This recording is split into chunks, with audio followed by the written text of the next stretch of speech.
Hey there, welcome to Contracts and Chaos. My name's Alyssa. And I'm Brenna, and we're here to tell you that you are not alone in the mayhem of this real estate industry. We're keeping it real and sharing our stories, strategies, and successes in today's real estate world. So come join us every Tuesday while we talk contracts and chaos.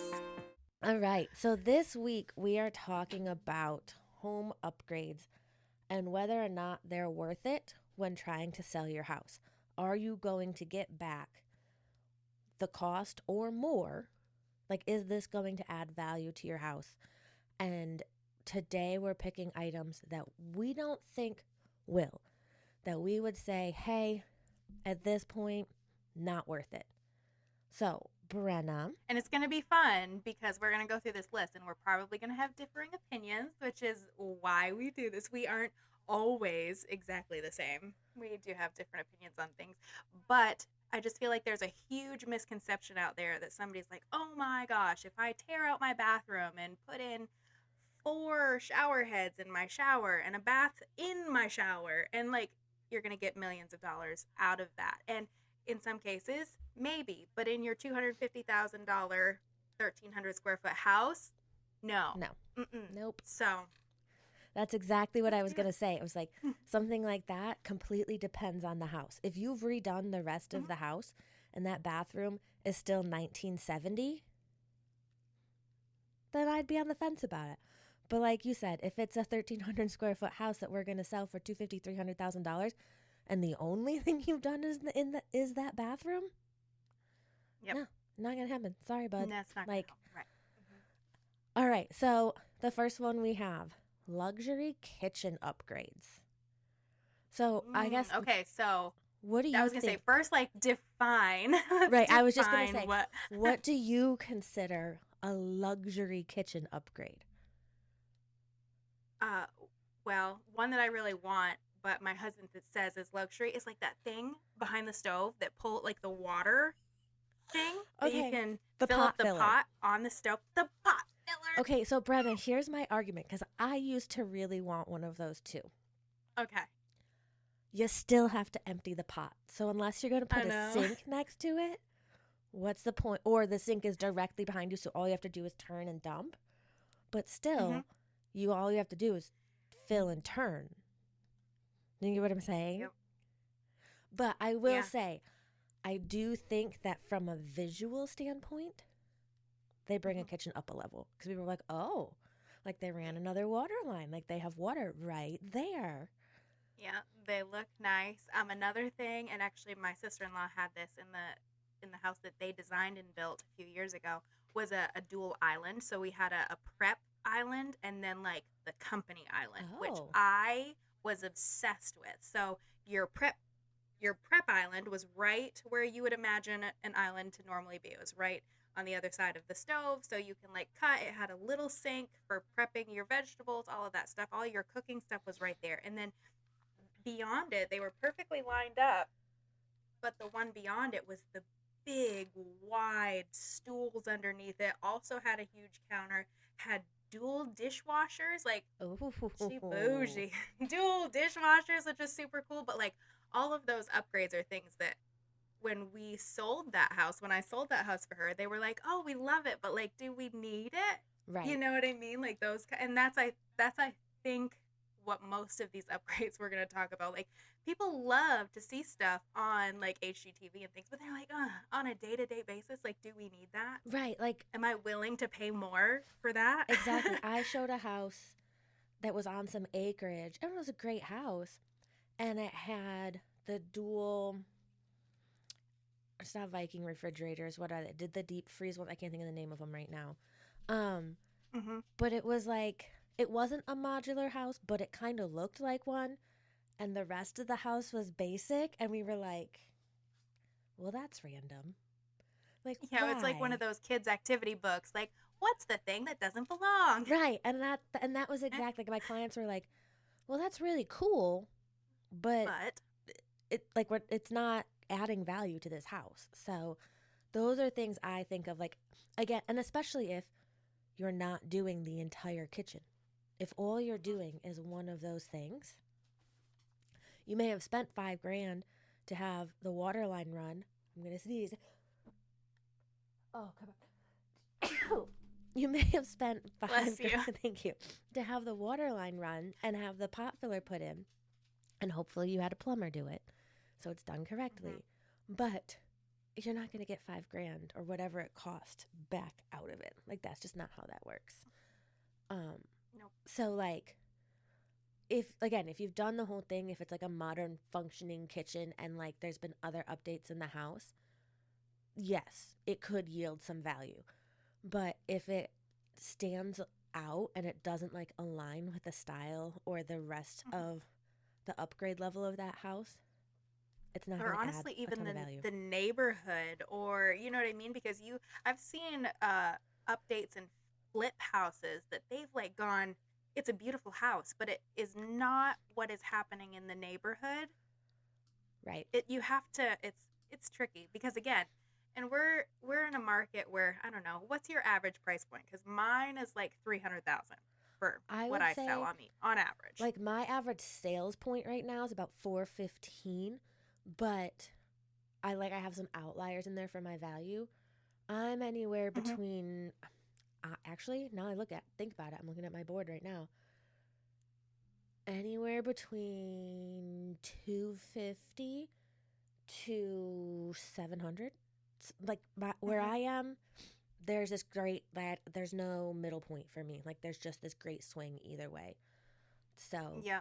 And that makes like if we're talking like $2 or $3 million luxury houses, like yeah, you want to see some finishes and fixtures like this in there. But for your everyday bringing the kids to school, dogs on the couch kind of lifestyle, maybe not. right. Okay, so what's another one that people are like? So how about swimming pools, I was going to Alyssa? say What this do one you is think going to about be swimming pools? incredibly controversial. This is the Yes. one that people are going to be like, I spent $100,000 and had a custom pool put in the backyard. Sorry, Charlie, you're not going to get 100,000 out of it.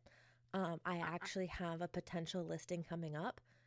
She bought the house with me, didn't have a pool in it, put a custom, because of the way the septic and stuff is, she had to have a custom pool dug and built for her with a custom Yep. hot tub attached. I can't find a comp. The rest of that neighborhood, I could only find one house in that neighborhood that is sold with a pool. And looking at the other houses in that neighborhood, like pulling those two, the pool's not adding a ton of money. And I hate to break it. Like, she's still going to get out of it what she wants and needs, Yeah. but it is not adding a significant amount of value. Hmm.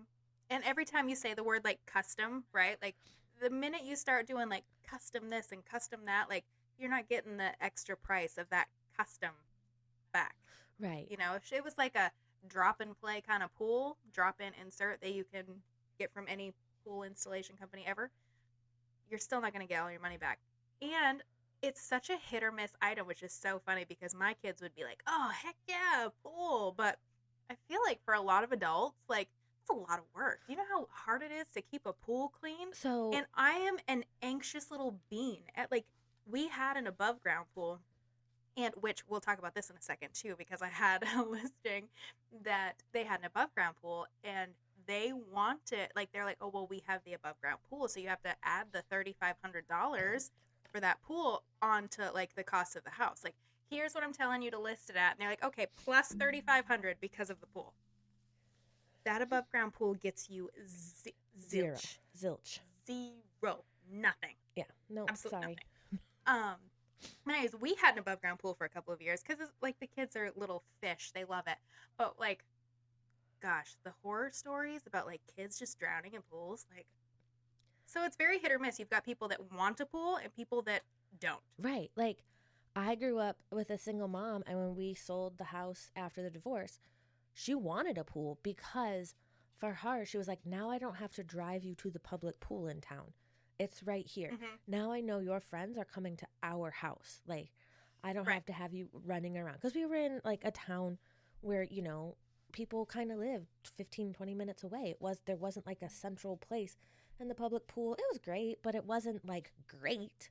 So we Right. wanted one. I also have people who have said, like, do like, and you can in your MLS filter it out. We don't want a pool because it's a safety risk, or we don't want the maintenance.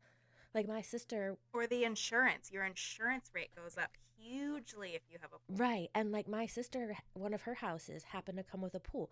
And it was great. She loved it with the baby. But the baby could also figure out how to open the door, walk out on the deck, and get to the pool. And thankfully, he never did, never made it that far. But it was Hmm. always a concern. And she had like some alarm thing that was like a float that floated in the pool. And if it moved, an alarm in the house went off, like if it got Hmm. splashed. So that there are ways to keep it safe. But it's a lot of work. It's a lot of insurance. Like you said, there's always that concern, is someone going to end up in there? Like, are you going to have to add a fence if there wasn't the proper fencing for zoning and codes? Right. Like, I know the town I lived in with our pool, we had to have, if you put in a pool, you had to have at a minimum an 8-foot privacy fence with a locked gate when you weren't home. So people Yep. couldn't accidentally stumble in your backyard. So, Yep.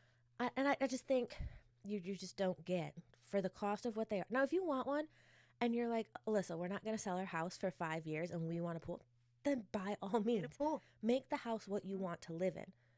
Just realistically, when we sell this, keep in mind if that pool cost you $50,000 to install, we are not adding $50,000 to the value of your house. That's not how that works. No, no. I think, like I said, it's a very personal thing. And whether, I mean, if you're saying a year or 15 years, if you want a pool and that's what you want to do for your family, by all means. But if you are in the mindset of, if we add a pool, we're going to make more money when we sell this, Right. that's not how That's it not how works. it works. Okay. So here's one that is personal to me: extensive landscaping. My dad's backyard is gorgeous. His front yard is gorgeous because their house is on a hill, and like my stepmom does all the, she was out all weekend gardening, and there's all these flower beds, and it's beautiful. Hmm. I, as an elder millennial, look at that and go, oh, that's so much work. Like now like if I were to buy that house, I'm going to have to maintain that.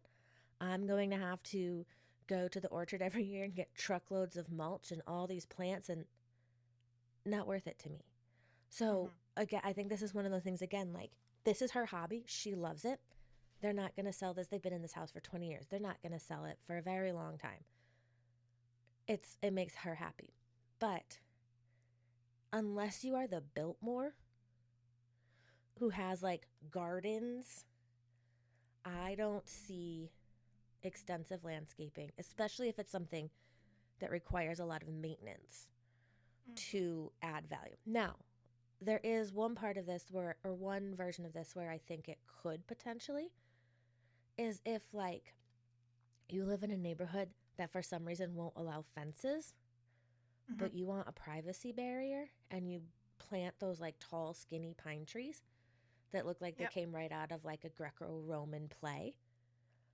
I Yeah. won't say they add value, but I will say I think they elevate that house a little bit because you Yep. have built in that privacy that you wouldn't be able to get without a fence, if that makes Hmm. sense.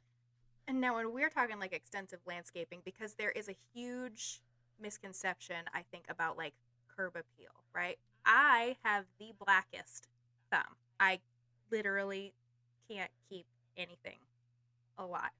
Our next door neighbor, like, they have people come, gosh, I swear, 4 times a week, and like mowing their lawns, and like she's always out in her gardens, and their yard is beautiful. My grandmother was the same way. She always had flower boxes in her garden, and it was just, I don't know. I didn't get that. But I do think that there's something to be said about pulling up to a house that has some nicely maintained shrubs or plants in the front with some nice clean mulch, like that kind Absolutely. of thing, because it really, like, if you go pull up to a house and it's just like bare, and we have That's like my red house. clay here, so every time it rains, you've got it like splattering up on the house. That's what my house is. Like, it rains, you get clay on the bottom of the brick, all of that stuff. I think what we're talking about is like, don't spend $900 on a fancy plant to stick in your front yard, like, and the many gardens. And my brother has, like, the people that own the house before him, they have like multi-layer gardens, like different tiers and levels, and it's a lot, Mm-hmm. you know. And that's not like, when we come to your house talking about prepping your house for sale and curb appeal. That's not what we're talking about. Right. Like, we're talking about pressure washed house, a presentable, clean, like I said, fresh mulch. Get some plants for sure. It breaks it up. It draws the eye. But gosh, don't go crazy with the landscaping, Nope. because like you said, there's people like us that are like, oh my gosh, this is so much work. And landscapers are expensive, because I would just say, oh, hire somebody. Landscapers are Yeah. expensive. Or tearing it out is expensive too. Like to get someone to Hmm. tear it out and redo the lawn. Like if you have those really intricate gardens with all the little like fairies and yard gnomes, like to have that taken out and just made grass again is a lot of money and a lot of work. Um, Yep. Another thing though, and I've seen this multiple times while showing houses, especially this weekend. If you have that landscaping done, or any landscaping, or you just have grass.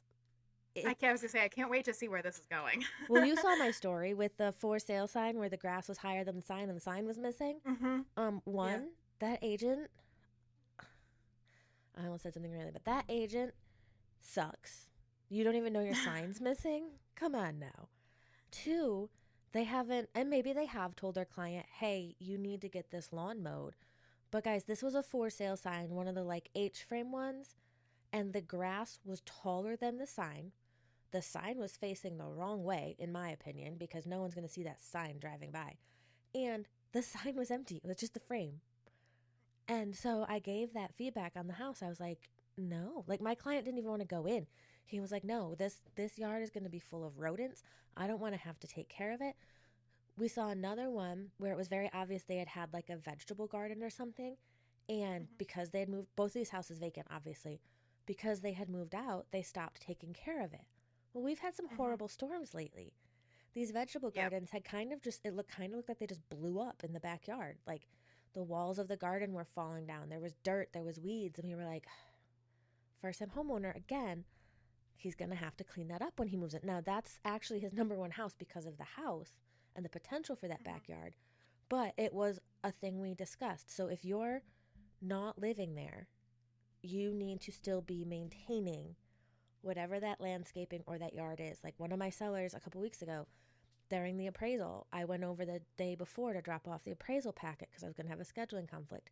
Yard wasn't mowed. I called her. I said, if you don't have someone, let me know. I need to get someone here today. Because even the Mm-hmm. appraiser may look at that and go, well, this house isn't being taken care of. Right. Like Mm-hmm.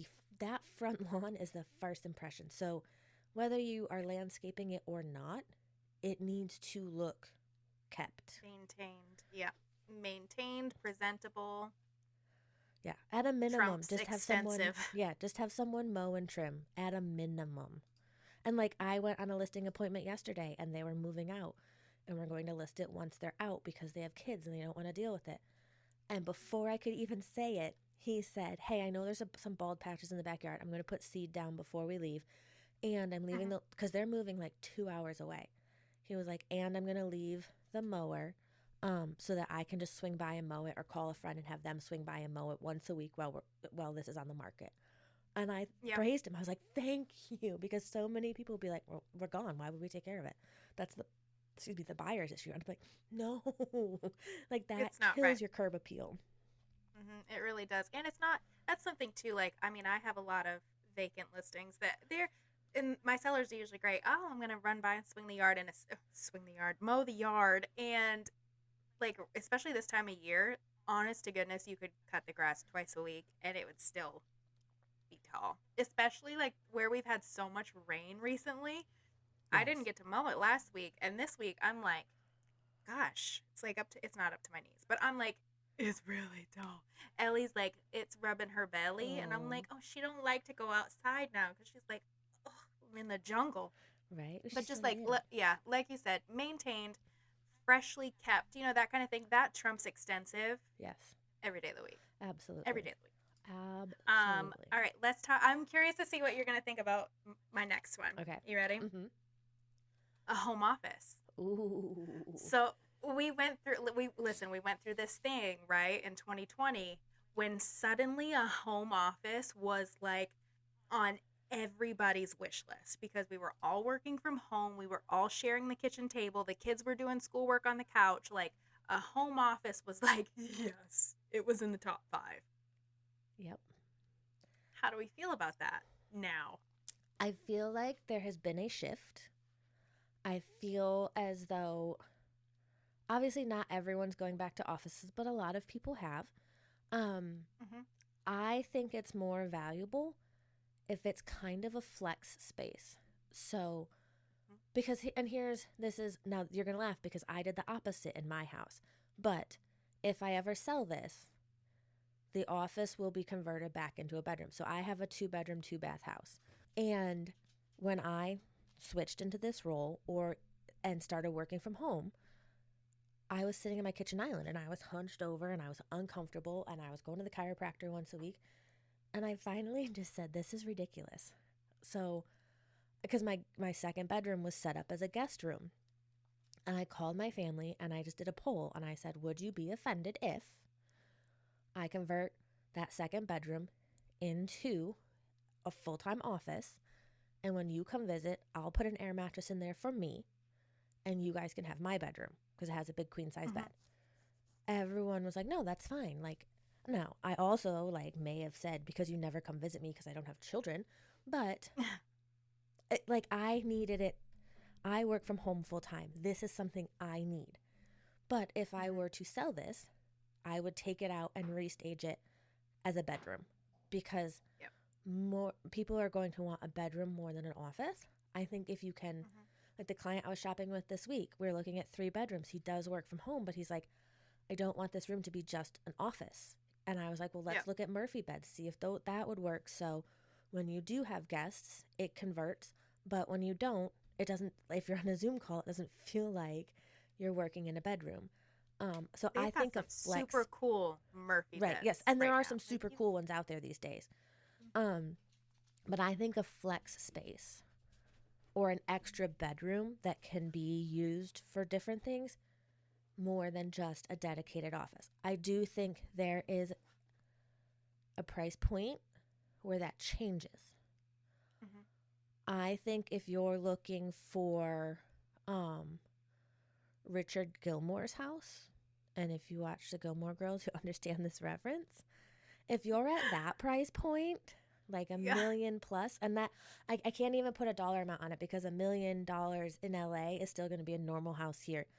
So if you're Right. looking at a mansion, like where you have rooms, where sometimes you have more bathrooms than bedrooms, Mm-hmm. then yes, I think an office is probably like expected.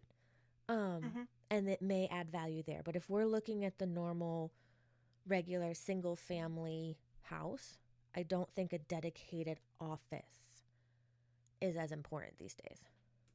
Now, what I'm gonna say on this too is from a marketing standpoint, where here in Catawba County we still have like a lot of septic permits, right?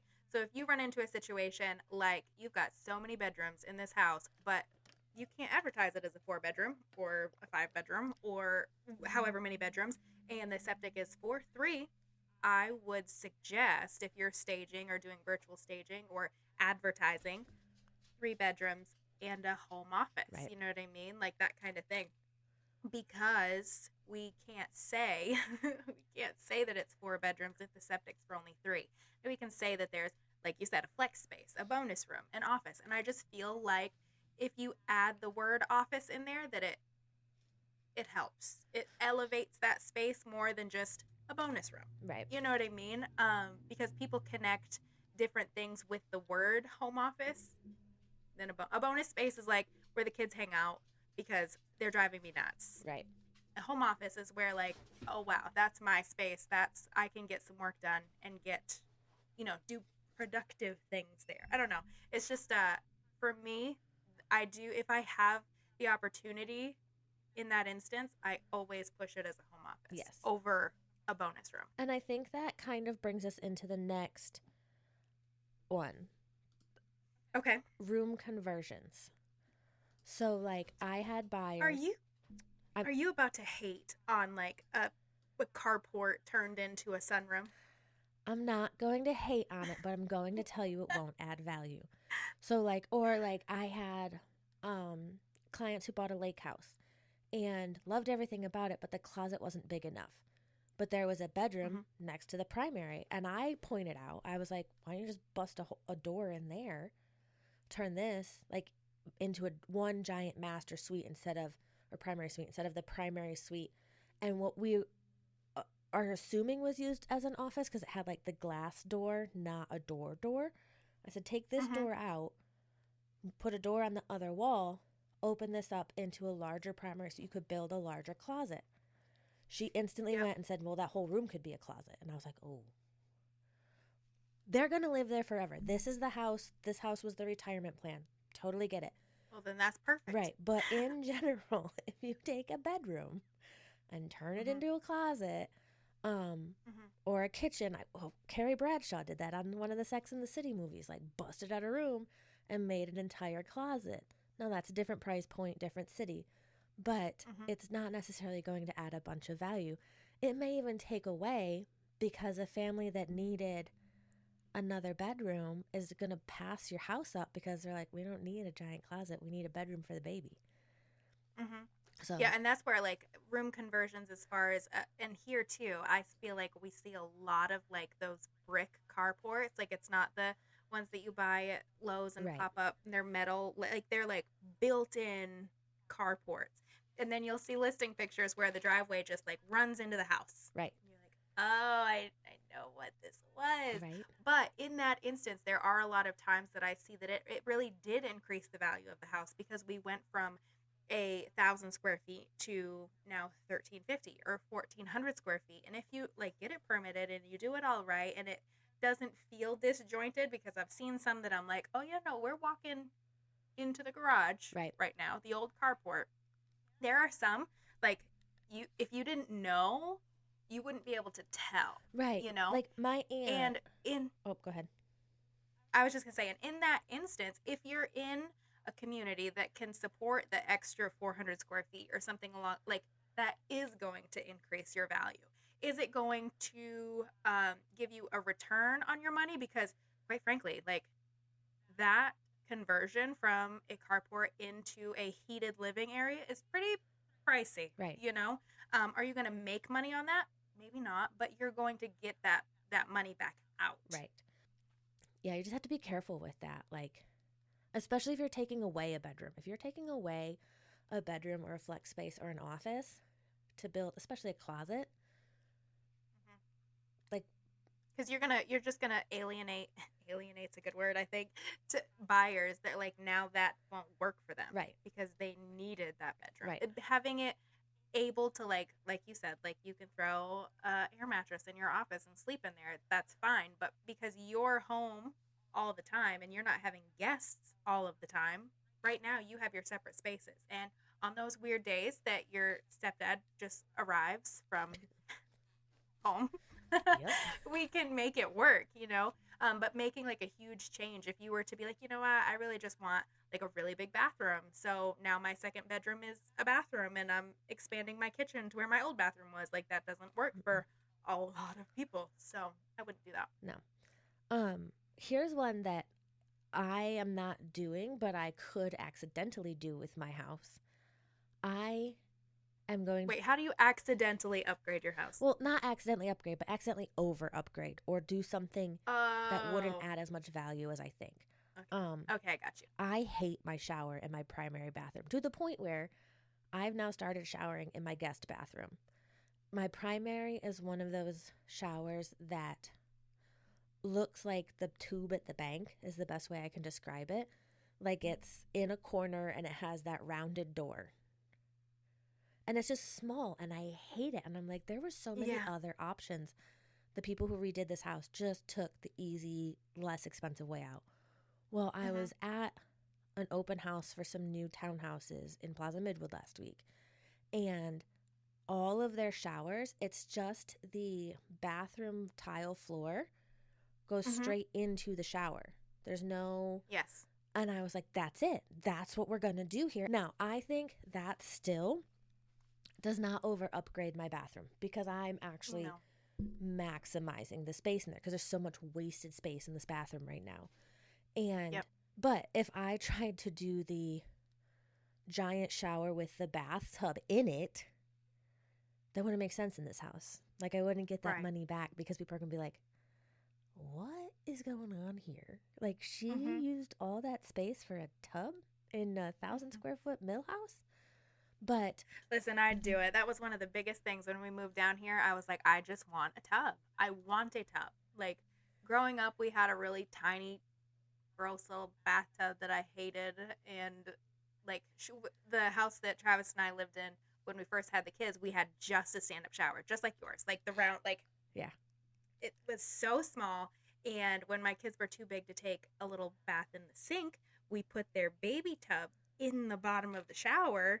It was just like, I want a tub. So, I mean, yeah. I would pick a tub, but It I just get wouldn't. it. It wouldn't in I that think, bath. Like I have a tub in my other bathroom, a regular hmm steel or whatever old tub. It works. hmm But in that bathroom, if I tried to squeeze a tub in there, people would be like, "This looks obnoxious." So like I yeah, have found a way to elevate that bathroom without overpricing it, and to yeah. maximize that And space. So people love tile. yes. They really do. I am going to step on a lot of toes, including my baby brothers. Sorry, baby brother. Solar panels Yep. are a real estate agent's worst nightmare. Uh, Honest to goodness. No, because people love them. And it's not because, like, you're like, oh no, I don't want solar panels. It's because we can't get the value mm, out of them. We can't prove that, especially, and I just closed a house with solar panels on them, and my sellers paid $37,000 for these solar panels.